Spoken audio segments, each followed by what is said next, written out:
Ce programme vous est présenté par Antemeta, expert de la protection des données et du cloud hybride, avec son partenaire Veritas.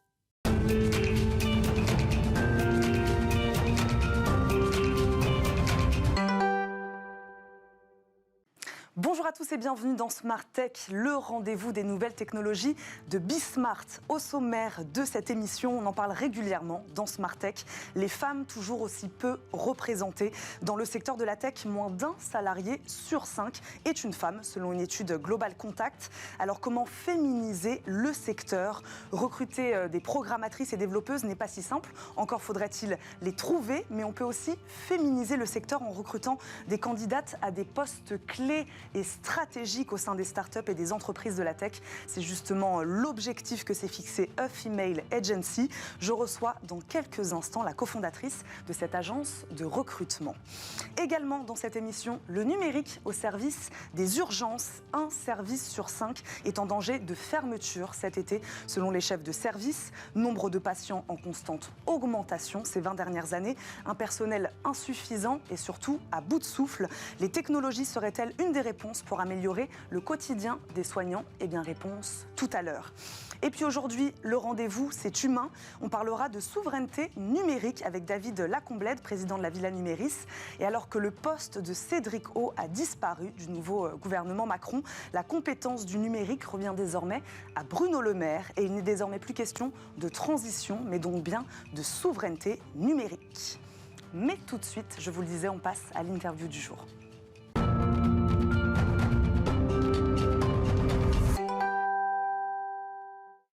Nous sommes en 2022 et pourtant le constat n'a pas vraiment changé. Les femmes demeurent largement sous-représentées dans le milieu de la tech à des postes techniques comme la programmation, mais aussi à des postes de management dans la direction des entreprises.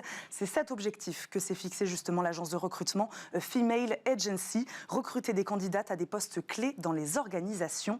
Alexia Bux, cofondatrice de Female Agency, nous accompagne aujourd'hui. Bonjour. Bonjour Eva. Merci d'être avec nous Alexia. C'est ce que je disais, profil technologique, technique, vs profil opérationnel et stratégique. Vous avez fait votre choix.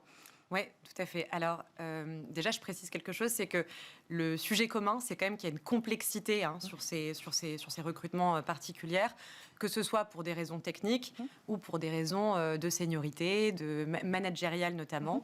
Nous, aujourd'hui, le constat, quand on s'est rencontré avec mon associé, c'était 18% de femmes managers dans la tech, donc quand même encore trop peu. Et c'est ce sujet qu'on a choisi d'adresser, c'est la féminisation par le recrutement de femmes à très haut niveau. Pourquoi cet engagement justement sur ce sujet-là, le recrutement de ces postes à responsabilité? Pourquoi c'est important? Alors, qu'est-ce que ça veut dire? Alors déjà parce que concrètement, si c'est là qu'il en manque le plus, c'est là qu'il fallait agir en premier. On ne va pas se mentir, on s'est dit que c'était vraiment là qu'on pouvait avoir un impact fort et apporter de la valeur. Au-delà de ça, aujourd'hui, pour les jeunes femmes, c'est important d'avoir des modèles. On parle souvent de rôle modèle, c'est un mot, c'est un petit peu galvaudé. Mais en fait, ce terme, il est vraiment important. Aujourd'hui, en tant que jeune femme, que ce soit très tôt dans l'éducation, plus tard dans les études supérieures, on doit être confronté à des modèles féminins de réussite. Aujourd'hui, quand on pense à un chef d'entreprise, on l'imagine souvent avec un costume, un monsieur de 60 ans. Là, aujourd'hui, c'est des jeunes femmes, les chefs d'entreprise, et c'est important que d'autres jeunes femmes puissent avoir ces modèles-là et ces exemples. Sur quel poste, justement, se concentrent alors principalement vos recherches et donc les besoins des entreprises actuellement? Parler de postes à responsabilité, lesquels? Alors, évidemment, je ne vous cache pas que les entreprises, quand elles viennent nous voir, ce qu'elles aimeraient dans l'absolu, c'est avoir des postes type ce qu'on appelle CTO, donc Chief Technical Officer, des postes très techniques. Là, il y a vraiment un besoin particulier.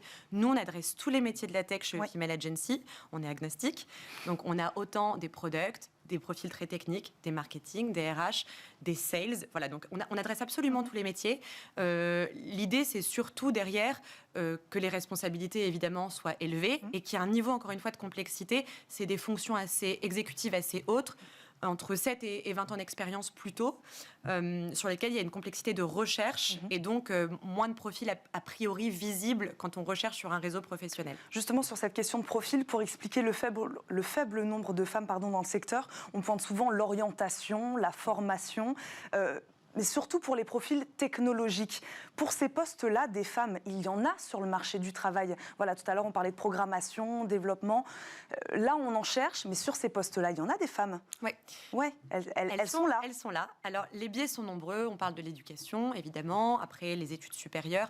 Mais il y a aussi un vrai biais des recruteurs qu'on sous-estime. Et quand je parle de recruteurs, c'est des chefs d'entreprise ou des recruteurs spécialisés. C'est difficile, et notamment par peur, je pense, de la discrimination positive, peut-être un petit peu, de mettre en avant ces profils-là. Aujourd'hui, il y avait une étude LinkedIn il y a quelques années qui disait qu'on a 13% de chances de moins de cliquer sur un profil quand c'est un profil féminin sur un réseau professionnel et d'ouvrir cette page que lorsque c'est un homme. Mais les femmes font peur ? Alors, je ne sais pas si elles font peur, mais en tout cas, ce qui est étonnant, c'est que je pense qu'on attribue des valeurs professionnelles comme le leadership ou d'autres valeurs de ce type-là, peut-être plus facilement à un homme qu'à une femme. Et encore une fois, c'est inconscient, c'est-à-dire qu'une femme, par exemple, ne va pas plus facilement regarder un profil féminin et recruter plus de femmes. C'est pas ce qui se dit. En revanche, il faut faire un extra effort, porter un œil particulier et mettre en avant, porter des femmes pour les rendre visibles. Et c'est vraiment le rôle de Female Agency, de porter des femmes qui sont avant tout des profils très forts et des femmes brillantes et qui en plus sont des femmes. Et qu'est-ce qui explique alors aujourd'hui, Alexia, la prise de conscience des entreprises ? Qu'est-ce qui explique qu'elles cherchent justement davantage aujourd'hui à recruter des femmes sur ces postes-là ? Oui, alors, déjà, je pense que les entreprises ne sont plus à convaincre, et les chefs d'entreprise notamment, et notamment dans la tech, on n'est plus dans l'évangélisation, ils sont mobilisés, ils sont assurés de ce sujet, et ce qu'ils savent, c'est surtout que l'efficacité, finalement, la réussite passe aussi par la diversité et donc la mixité. Donc je pense qu'aujourd'hui, on n'est pas sur un sujet de... Ils sont convaincus et on est conscient qu'en allant chercher des profils divers, et notamment des femmes, on va apporter de la valeur à son entreprise. En moyenne, 63% de performances supplémentaires quand on a des profils diversifiés en top management, ce qui est super important. Donc je pense qu'à partir du moment où on sait qu'on va recruter un profil qui va nous apporter de l'efficacité et faire réussir son business, la question ne se pose même plus. Et est-ce qu'il y a un enjeu encore plus fort peut-être dans la tech ? Puisque là, ce que vous nous dites, ça peut être valable pour tous les secteurs. Est-ce qu'il y a un enjeu encore plus fort dans la tech ? Alors, je pense qu'au-delà d'avoir... Évidemment, en fait, la tech, on le sait, c'est un environnement qui va vite. On ne peut pas se tromper sur le recrutement qu'on fait. On a moins la place à l'erreur. Donc, évidemment, c'est hyper important de pouvoir avoir les meilleurs profils au meilleur niveau et les plus diversifiés possibles.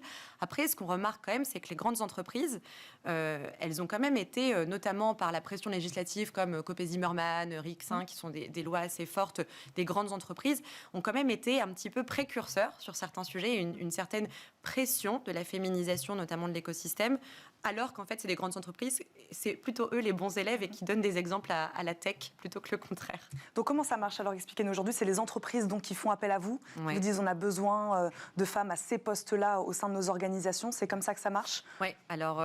Ils font appel à nous pour d'abord un sujet. Ce qu'ils veulent, c'est recruter bien les entreprises. Au-delà de recruter un profil féminin, leur premier enjeu, c'est de recruter le meilleur talent possible. Et en plus, si c'est une femme, ça tombe bien. Nous, la valeur qu'on leur apporte, évidemment, c'est qu'on recrute des profils exigeants, avec une démarche très particulière dont je pourrais parler, qui est on est vraiment agent de talent, ce qui fait qu'on connaît très très bien nos talents à très haut niveau. Donc on a des talents engagés, exclusifs, et donc pour ces entreprises une valeur particulière. Le deuxième point, c'est qu'on n'est pas très contraignante d'un point de vue, je dirais, on est très souple, donc très tech friendly dans les conditions de travail qu'on a avec eux au quotidien. On est des vrais partenaires. Nous, Female Agency, c'est avant tout au-delà d'un cabinet de recrutement, une marque forte sur un mouvement de société fort. Et notre volonté, c'est d'accompagner ces entreprises, de les aider vraiment par rapport à un besoin particulier qu'ils auraient. Et donc oui, c'est eux qui font appel à nous.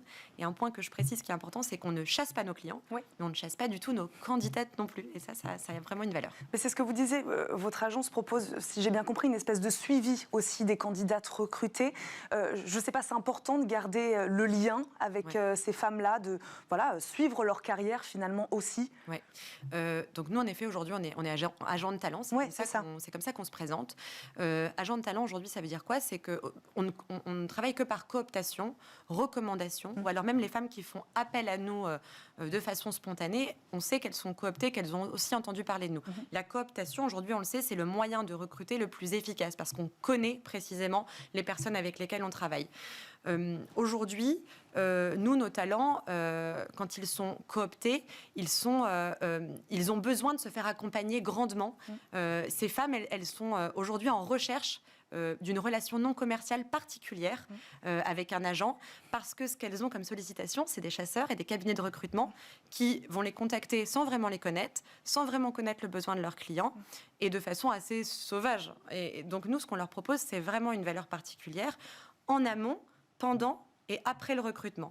Pendant, parce qu'on fait des mises en relation de qualité, évidemment, puisque comme on les connaît bien, on est capable de les faire rencontrer des entreprises de la tech qui leur correspondent vraiment. En amont, parce qu'on leur offre beaucoup de services, gratuitement, je le précise.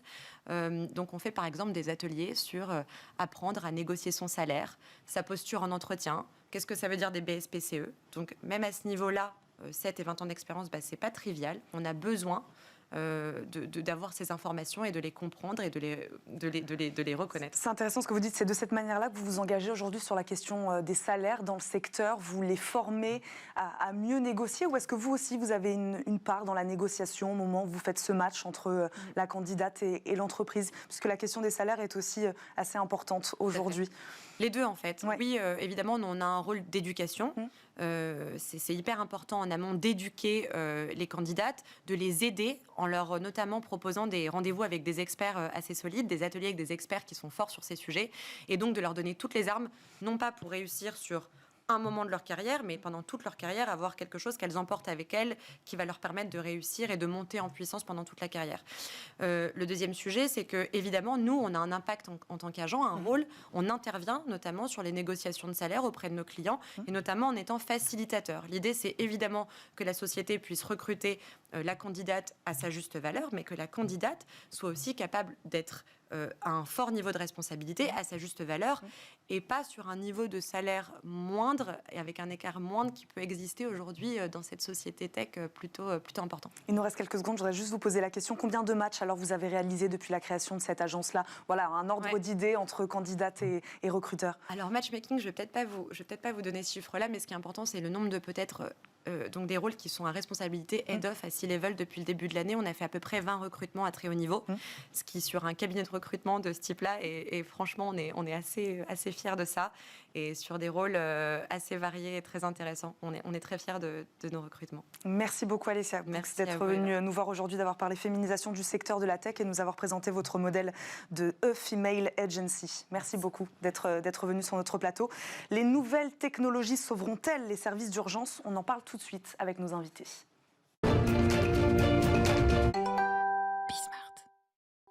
Le numérique au chevet des urgences, les services d'urgence sont en crise. On parle de danger de fermeture pour un service sur 5 cet été. Et si les nouvelles technologies pouvaient jouer un rôle clé ici, l'exécutif, lui, répond sur le court terme, et c'est normal avec le lancement d'une mission flash, annoncée il y a quelques jours par Emmanuel Macron. Mais sur le long terme, le numérique pourrait, lui, drastiquement améliorer le quotidien de ces soignants qui se disent aujourd'hui épuisés. On en parle avec nos deux invités. Jonathan Ardouin, CEO de Livy, pionnier de la téléconsultation en Europe. Bonjour. Bonjour. Bienvenue sur le plateau de Smartech. Carlos Gem, comment on prononce? Gem à la française, directeur général France et Espagne d'Ascom, spécialiste des solutions technologiques et de communication pour les établissements de santé. Bonjour. Bonjour. Bienvenue à tous les deux sur le plateau de Smartech. Jonathan Ardouin, le numérique dans les services d'urgence, c'était déjà une réalité. C'est pas nouveau. Oui, tout à fait, c'est pas nouveau. Alors ça se met en place, mais c'est déjà une réalité depuis quelques années.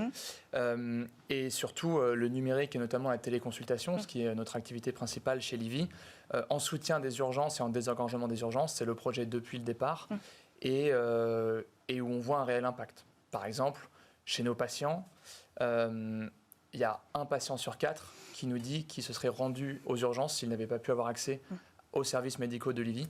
Donc on voit vraiment un impact de la technologie là-dessus. C'est ce que j'allais vous demander. Donc là, vous parlez de téléconsultation, évidemment, c'est votre spécialité. Sous quelle forme ces nouvelles technologies ont-elles infiltré les urgences en France? Donc téléconsultation principalement, c'est ça? Téléconsultation, l'informatisation du dossier patient, donc pour pouvoir identifier les patients lorsqu'ils arrivent, pouvoir tracer toutes leurs informations, parce que lorsque le patient arrive aux urgences, dans 20% des cas, il est hospitalisé. Donc l'objectif, c'est d'assurer la transmission des informations pour éviter une redondance d'actes, puis aussi un risque pour la santé du patient. On sait qu'une des premières causes de morbidité à l'hôpital, c'est l'interaction médicamenteuse.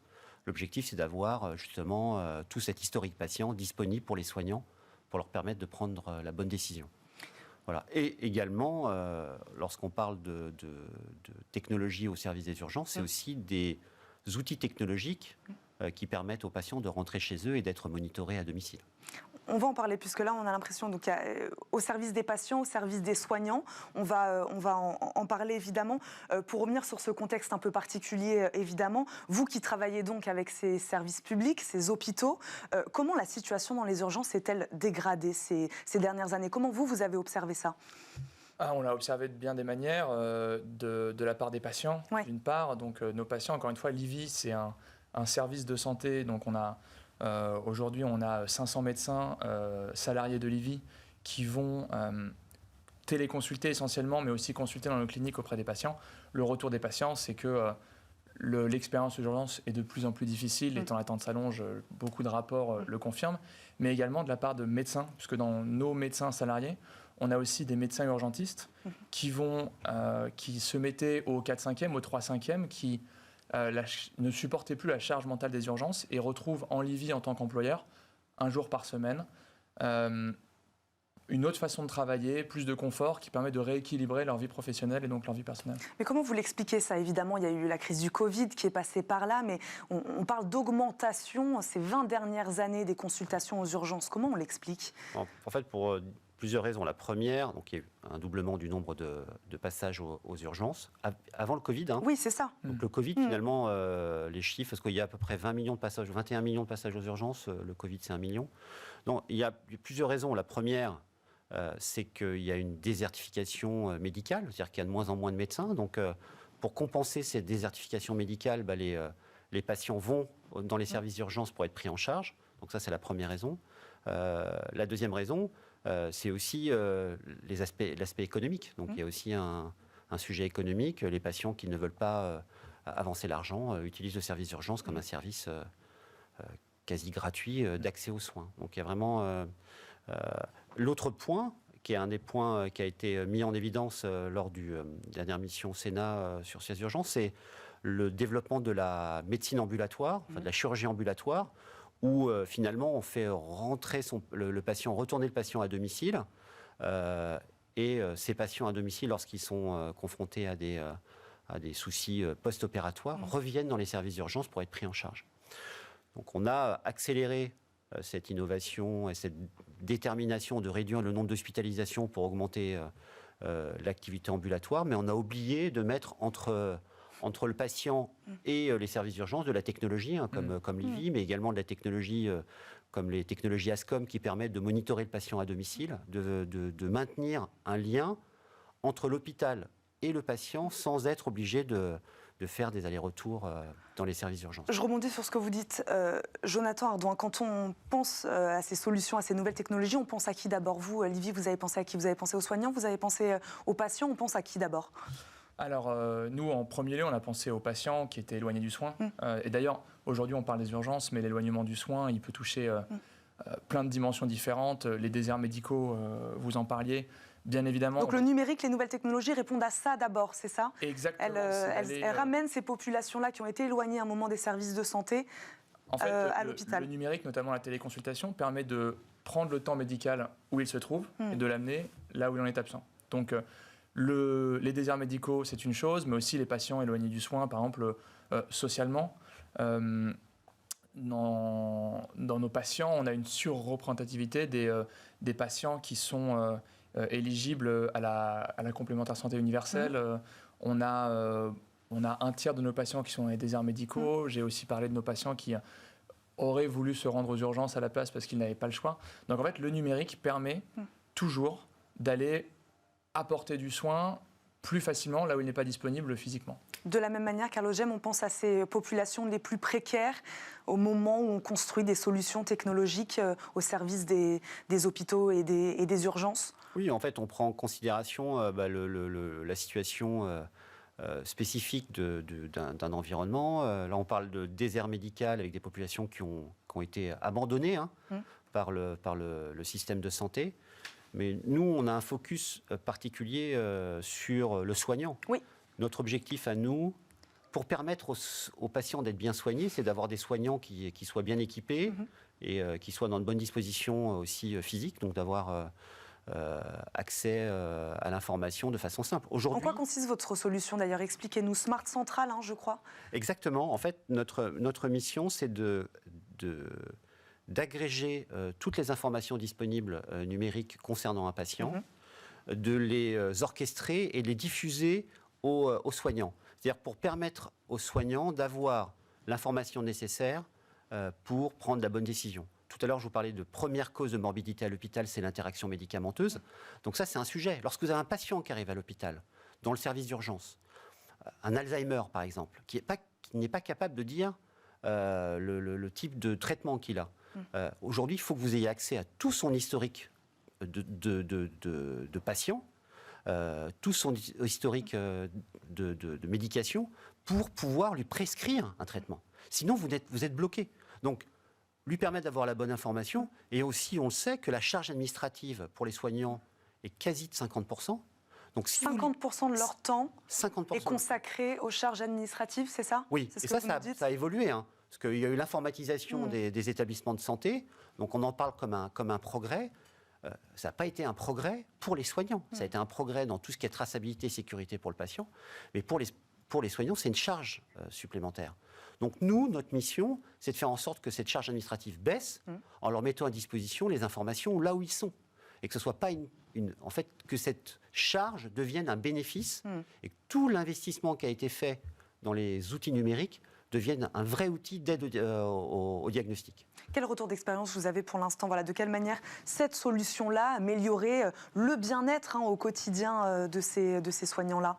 Qu'est-ce qu'ils vous disent? On a des retours d'expérience sur certains établissements qui ont déployé ce type de technologie.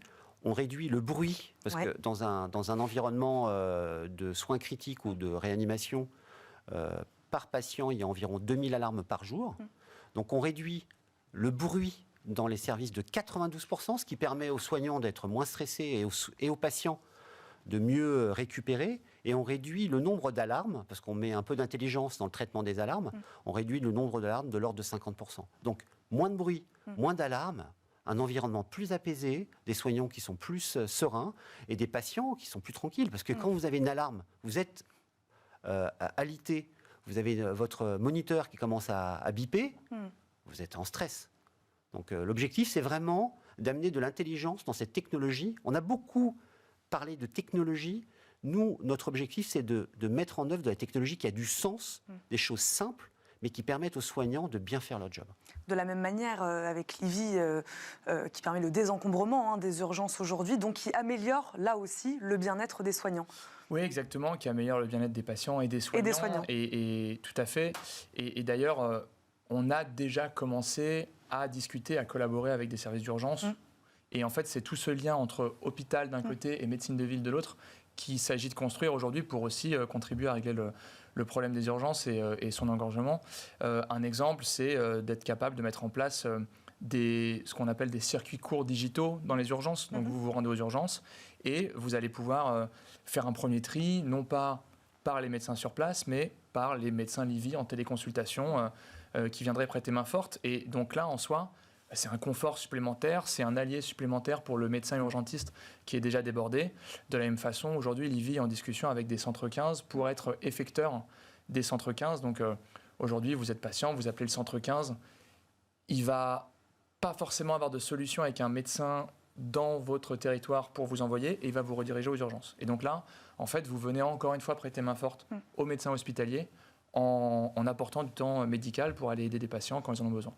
Moi j'ai une question, alors qu'on parle actuellement donc là, de crise de l'hôpital, comment tous ces services-là arriveront-ils à financer cette transition numérique? Voilà, vous qui êtes des acteurs privés confrontés à ce secteur-là, comment éviter une digitalisation presque à double vitesse des hôpitaux? Comment ils pourront financer ces hôpitaux, toutes ces technologies-là? Alors il y a différents types de technologies là, dont on se parle aujourd'hui. Je pense que vous aurez peut-être une réponse différente, mais dans le cas de venir apporter la téléconsultation dans les hôpitaux, les solutions technologiques ne sont pas la barrière. Elles existent et en fait, leur prix est vraiment très limité. La transformation, elle va être dans les modes de fonctionnement. Comment est-ce que l'hôpital, dans son fonctionnement opérationnel, peut se réinventer pour intégrer une ligne digitale en amont, pour aller mieux collaborer avec un service comme Livy, où, étant un service médical à part entière, les médecins Livy ont les dossiers de santé des patients, il y a une transmission du dossier, etc. Donc il y a des fonctionnements opérationnels qui peuvent se créer, mais il faut les créer. Et donc la transformation, elle est aussi là, et les obstacles de mon côté de la lorgnette ne sont pas financiers, mais plus opérationnels. Carlos Jeb, sur cette question de financement de ces nouvelles technologies pour les hôpitaux aujourd'hui. Et puis c'est intéressant ce que dit Jonathan Ardouin sur cette manière aussi dont il faut peut-être réorganiser aussi le travail au sein des urgences, peut-être accompagner ces solutions de formation aussi. Voilà. Comment on fait cette tambouille-là? Alors, tout d'abord, il y a un travail remarquable qui a été fait par une équipe qui a développé le projet Ma Santé 2022. Je parle de ça parce que le vrai sujet sur la mise en place des technologies, c'est souvent ce qu'on appelle l'interopérabilité, la communication entre les différents systèmes. Et auparavant, c'était compliqué. Là, il y a la création de mon espace de santé, il y a la nouvelle mouture du dossier médical partagé qui va permettre d'avoir accès au dossier du patient de façon centralisée. Donc il y a déjà un travail considérable qui a été mis en place par la direction du numérique en santé. On avait, il y a 5 ans, 10 ans de retard. Aujourd'hui, on a 10 ans d'avance sur ces sujets-là. Ça, c'est la première chose. La deuxième chose, c'est vous avez des fonds, des budgets qui ont été alloués, le Ségur de la santé, 19 milliards d'euros pour justement moderniser le système de santé, dont le numérique. Donc là, il y a un afflux de moyens économiques et aussi repenser le parcours de soins. On développe la médecine ambulatoire, donc il y a moins de lits d'hospitalisation.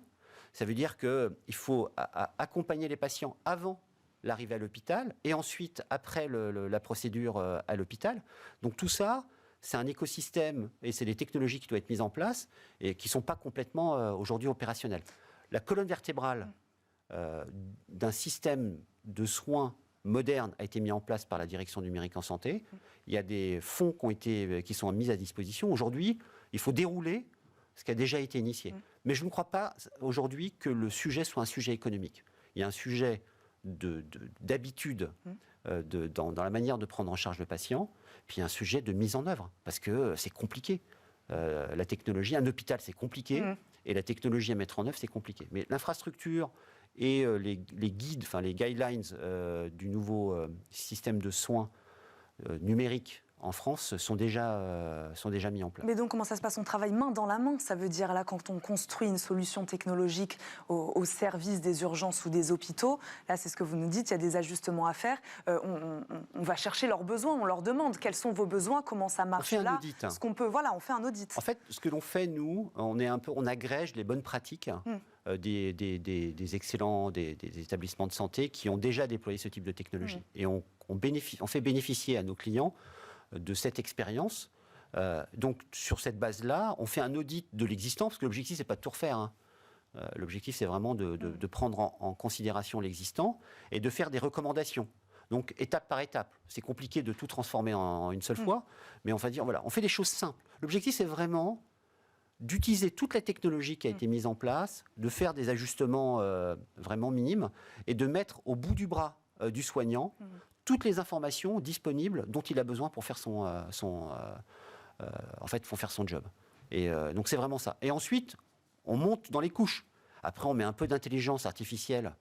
Parce qu'une fois qu'on a toutes les données disponibles du patient, on peut mettre en place des algorithmes de traitement de données, on peut mettre en place des outils diagnostiques. Mais il y a des fondamentaux, il y a des fondations à mettre en œuvre. Et donc c'est comme ça qu'on fonctionne. On fait un audit, on met en place des quick wins rapides pour les soignants pour qu'ils voient vraiment de façon concrète le bénéfice de la techno et ensuite on monte dans les couches progressivement. C'est intéressant ce que vous dites, même tous les deux, Jonathan Ardouin. C'est vrai que quand on parle de nouvelles technologies, de solutions technologiques dans l'hôpital, l'hôpital du futur, l'hôpital de demain, on en parle aussi, ça ce sera un autre sujet, mais dans la chirurgie, enfin voilà. Les technologies au service de la santé, elles sont finalement assez simples. C'est pas pas de la robotisation à outrance. On est sur des solutions qui facilitent finalement assez simplement le quotidien. Voilà, que ce soit de la collecte d'informations, une meilleure communication entre les services, que ce soit des encombrements, puisque voilà, au lieu d'aller aux urgences, on va ailleurs. On est sur des technologies assez simples. Ouais, alors il y en a qui sont très compliquées. Oui. Mais en l'occurrence, celle dont on se parle aujourd'hui et la téléconsultation, donc qui est un des axes de travail chez Livy. Oui, la technologie en elle-même est simple. Ce qui est plus compliqué, c'est ce qu'on se dit, c'est toute la façon de repenser le système, la connexion entre l'hôpital et la ville, la connexion avec les professionnels de santé du territoire, et aussi même la façon d'aborder la médecine digitale. Nous, par exemple, chez Livy, donc, dans notre projet médical, on a dû décréter à nos médecins les diagnostics et les traitements qu'ils étaient capables de faire en digital et ceux qui n'étaient pas capables, là où en fait, venant du 100% consultation physique, il y avait un réflexe de pouvoir tout diagnostiquer, etc. Et en fait, venir et commencer à faire les téléconsultations, c'est aussi apprendre à quand est-ce qu'il faut passer la main au physique. Et donc, c'est un canal de soins qui est très différent du présentiel. C'est un canal de soins qui peut rendre plein de services, mais qu'il faut appréhender comme un nouveau canal. Et des nouvelles façons de travailler. Et le vrai challenge, c'est vrai qu'il est là. Et ben voilà, on va terminer sur ces mots. Merci beaucoup à tous les deux d'être venus dans Smart Tech aujourd'hui. Merci à vous. Jonathan Ardouin, je le rappelle, vous êtes CEO de Livy, Carlos Gem, directeur général France et Espagne d'Ascom. Merci beaucoup à tous les deux. On marque une courte pause et on se retrouve tout de suite dans Smart Tech.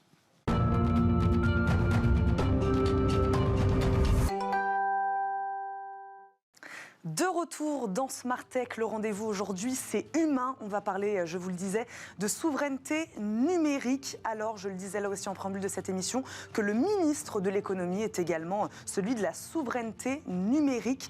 Qu'est-ce que ça veut dire au juste? Et on va revenir aussi sur cette notion de souveraineté aujourd'hui avec David Lacomblède, président du think tank La Villa Numéris. Bonjour. Bonjour. Bienvenue sur le plateau de Smart Tech. On vous connaît bien, évidemment, David. Merci d'être avec nous. Donc, petit rappel, alors, ça veut dire quoi au juste, la souveraineté? Alors, il faut bien voir qu'aujourd'hui, la souveraineté est servie à toutes les sauces. Du numérique, de la santé, de l'alimentation, j'en passe et des meilleurs. Alors qu'il y a 10-15 ans, les souverainistes étaient honnis, incarnés par des personnalités politiques comme Philippe de Villiers ou Jean-Pierre Chevènement, sur des segments politiques assez restreints, même s'ils ont connu, notamment pendant les élections européennes, un certain succès, on s'en souvient. Aujourd'hui, tout le monde a le mot souveraineté à la bouche. J'ai regardé dans la base Tagadet, qui est une société qui conserve la mémoire de ce qui paraît dans la presse, dans télé, en radio.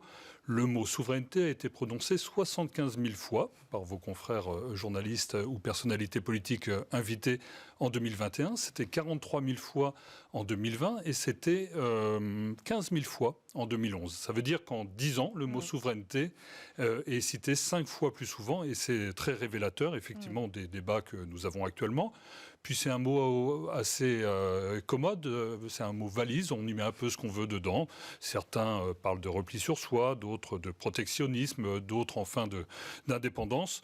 Si on en revient à l'étymologie même du mot, c'est véritablement prendre le dessus. Comment on reprend le dessus sur le cours des choses? Comment on reprend le dessus sur l'approvisionnement en masques quand il vient à manquer au début de la crise sanitaire? Comment on reprend le dessus sur la vaccination pour ne pas être à la remorque du monde? Si je regarde en matière de technologie, je citerai deux exemples. Le premier sur le cloud, donc l'hébergement des données.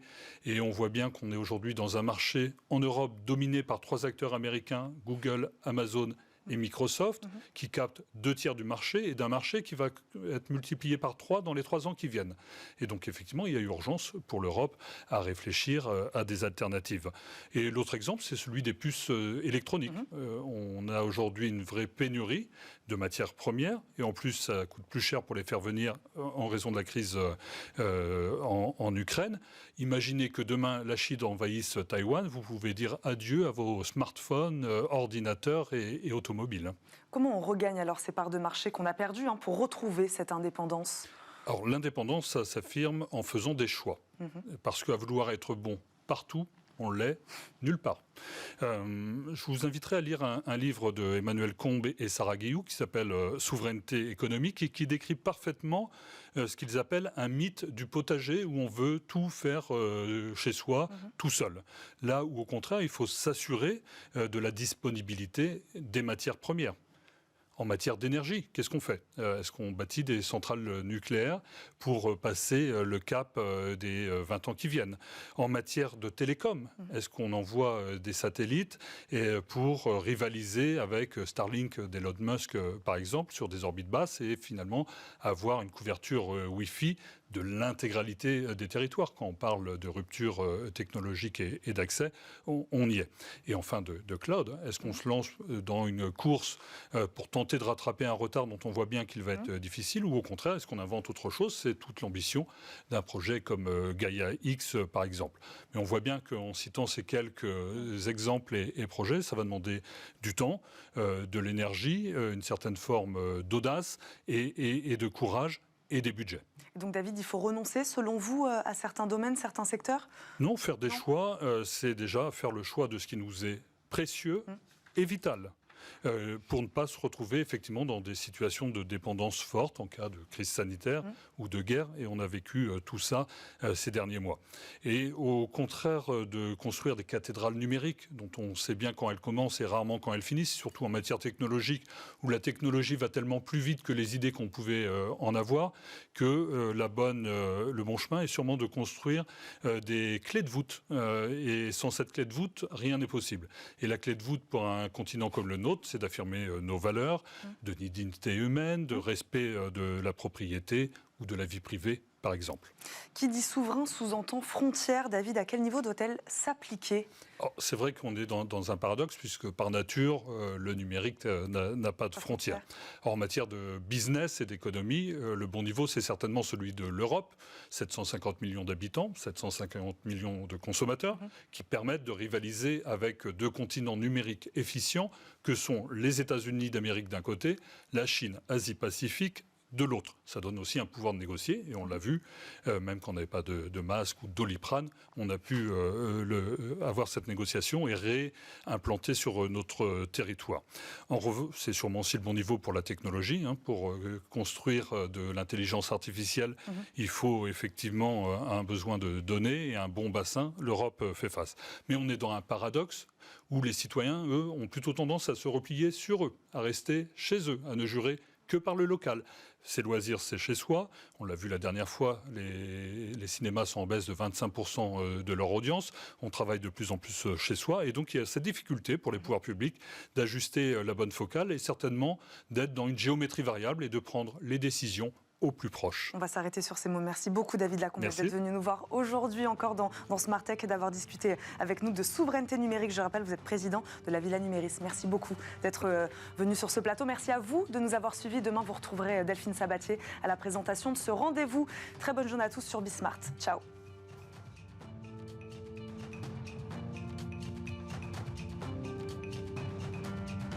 Ce programme vous a été présenté par Antemeta, expert de la protection des données et du cloud hybride avec son partenaire Veritas.